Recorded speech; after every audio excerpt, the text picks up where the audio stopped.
हम कुछ सवाल उठा रहे हैं। ये सवाल वो सवाल हैं जो बेहद वाजिब सवाल हैं, और पालघर में जिस तरह से निर्मम हत्या की गई है 2 संतों की और उनके ड्राइवर की, उसके बारे में हम उठा रहे हैं। सबसे पहली बात, हम आपको विजुअल्स दिखा रहे हैं। उन विजुअल्स में जो सीक्वेंस है, मैं चाहता हूं मेरी जगह उस सीक्वेंस को चलाया जाए। अगर भीड़ हिंसक थी तो संतों को पुलिस बाहर क्यों लेकर आई, यह सवाल है। देखिए, पुलिस इस पोस्ट, ये फॉरेस्ट का पोस्ट बताया जाता है, इससे 70 साल के कल्पवृक्ष गिरी महाराज को पुलिस बाहर लेकर आ रही है। ये देखिए, बाहर लाती है और पुलिस वाला भीड़ की तरफ उनको धक्का दे देता है। हमारा सवाल है, अगर भीड़ हिंसक थी तो फिर पुलिस उनको बाहर क्यों लाई और पुलिस का इंतजाम क्यों नहीं किया? 70 साल के भगवाधारी को कोई चोर कैसे समझ सकता था? ये भी एक सवाल है। पहनावे में 70 साल के बुजुर्ग क्या चोरी करने आएंगे? क्या चोर गाड़ियों से आते हैं? ये भी एक बड़ा सवाल है। क्या बड़ी साजिश पर पर्दा डाला जा रहा है? इसी पर बहस को आगे बढ़ाएंगे। सीधे चलते हैं मेरे सहयोगी पंकज के पास, जो इस वक्त कासा थाने से जुड़े हुए हैं। पंकज, यहां पर मुझे आपकी सुबह की मैंने कोई तस्वीरें देखी और आपकी बात सुनी। क्या इस इलाके में कानून का राज है ही नहीं, जो देश की आर्थिक राजधानी से मात्र 1 घंटे या सवा घंटे की ड्राइव पर है? और क्या सीक्वेंस ऑफ इवेंट थे, संक्षेप में बताइए।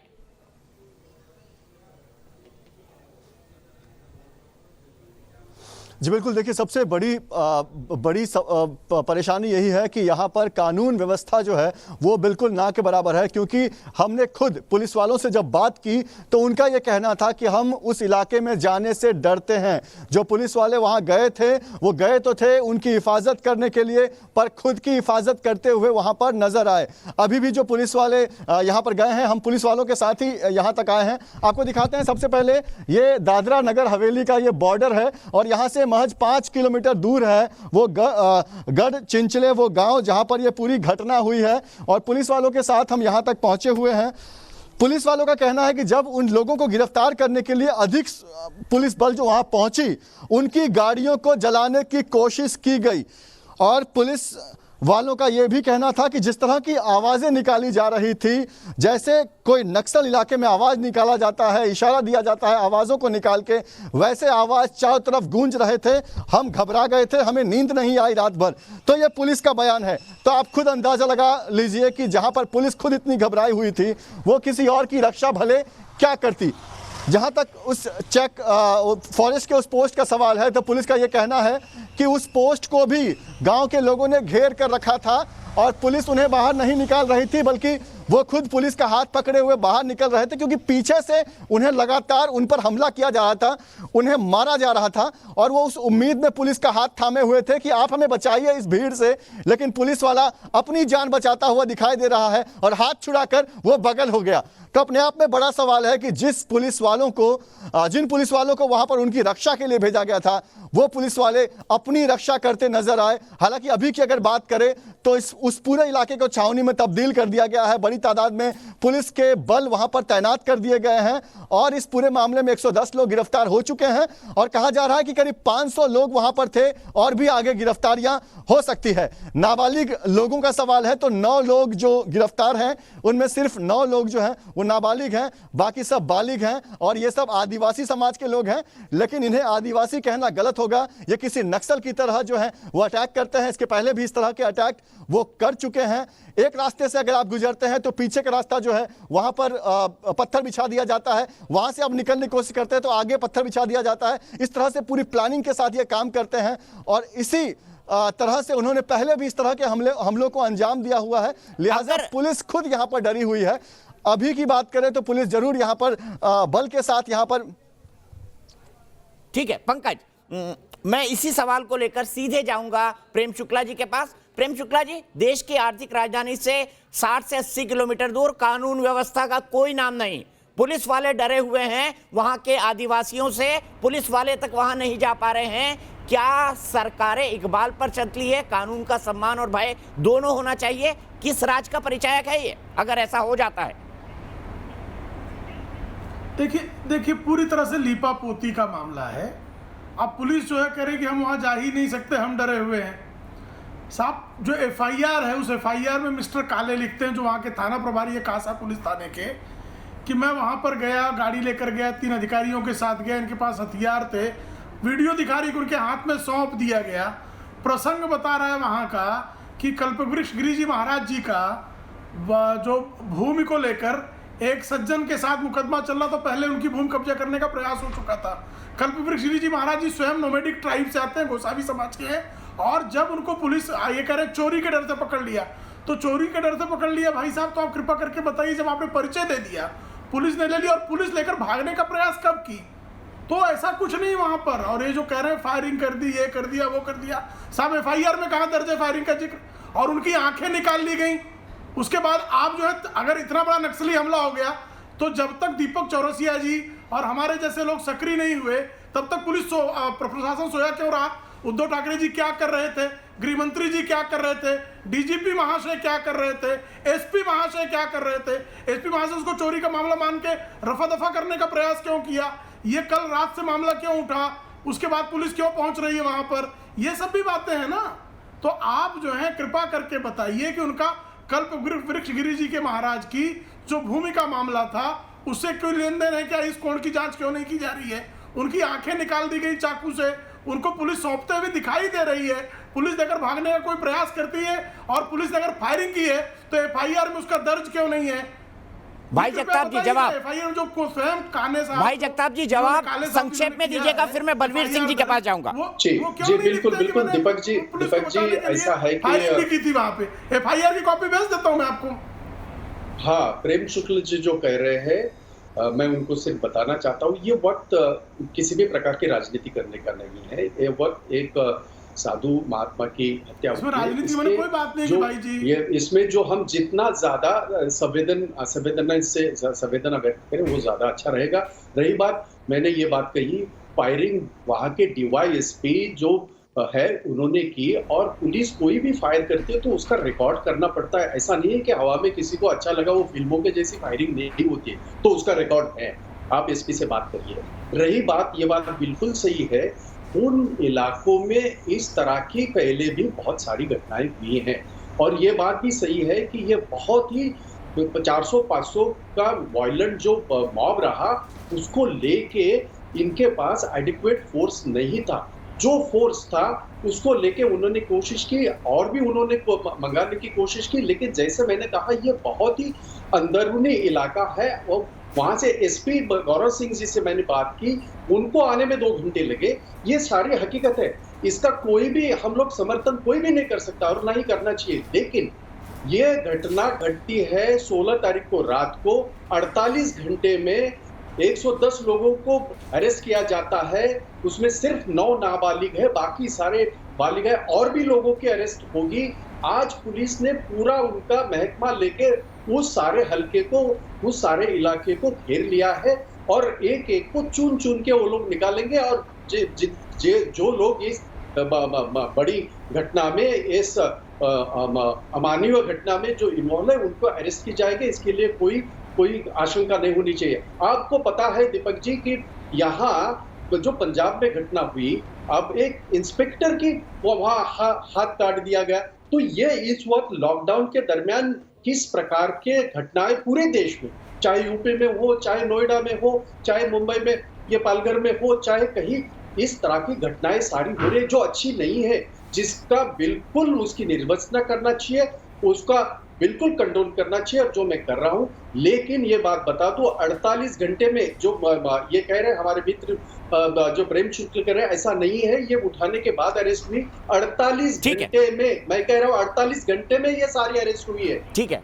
मैं अभी एक सवाल और लेके जाऊंगा। लॉकडाउन में जो निकल रहा है, चाहे वो पंजाब का मामला हो, चाहे मध्य प्रदेश का, चाहे उत्तर प्रदेश का, राजस्थान को छोड़कर पुलिस वालों पर, मेडिकल कर्मियों पर जो भी इस तरह के आरोप लगे, यहाँ तो हत्या हो गई, सब पर NSA लगा है। तुरंत NSA लगाया जा सकता है, इन पर NSA क्यों नहीं लगा? लेकिन प्रेम शुक्ला जी, क्या आपको नहीं लगता कि ये इतना गंभीर मामला है कि इन पर मकोका भी लगना चाहिए और NSA भी लगना चाहिए? क्यों हिचक रही है उद्धव सरकार?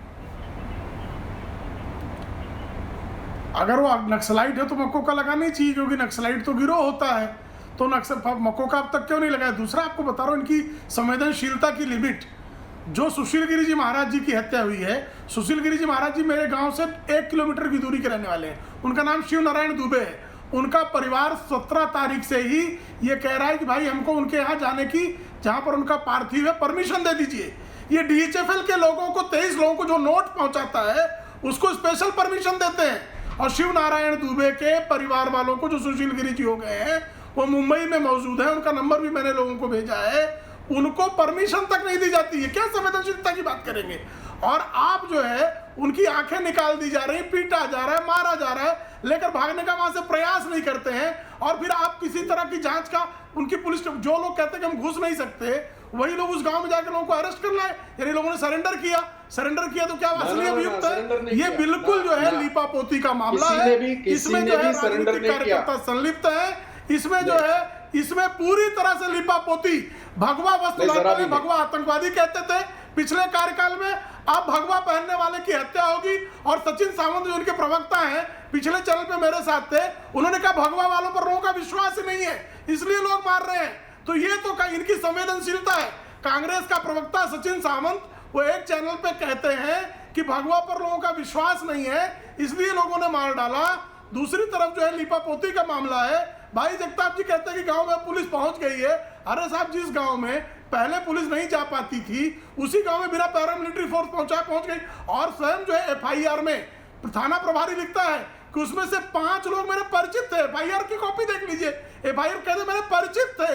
तो परिचितों से को समझाया क्यों नहीं कि ये महात्मा लोग हैं, ये चोर नहीं है, ये जा रहे हैं। और आपने यदि नहीं माने वो लोग तो कॉर्डन करके उनको निकालने का प्रयास कर। ठीक है प्रेम शुक्ला जी, मैं 1 मिनट आपको रोकूंगा। सिंह साहब, भाई जगताप 1 मिनट में आपके पास आऊंगा। एक सवाल सिंह साहब के लिए। सिंह साहब, 2015 में दीमापुर मॉब लिंचिंग का मामला हुआ था। शिवसेना ने कहा था इन सब लोगों को 1 महीने के भीतर फांसी दी जाए।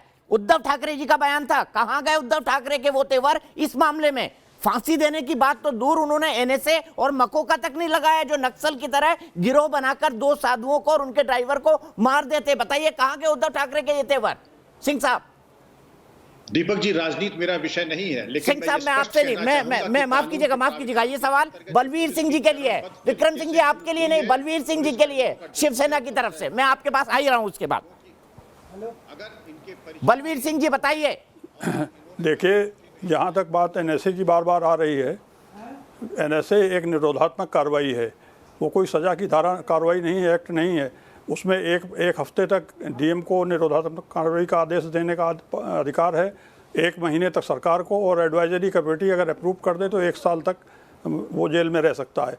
इनको लोगों के ऊपर ऐसी धाराएं लगी हुई हैं जो अजामानती धाराएं हैं, जिनमें इनकी जमानत जल्दी होनी नहीं है। और इसलिए ऐसी कोई जल्दी नहीं कि NSA तत्काल लगा दिया जाए।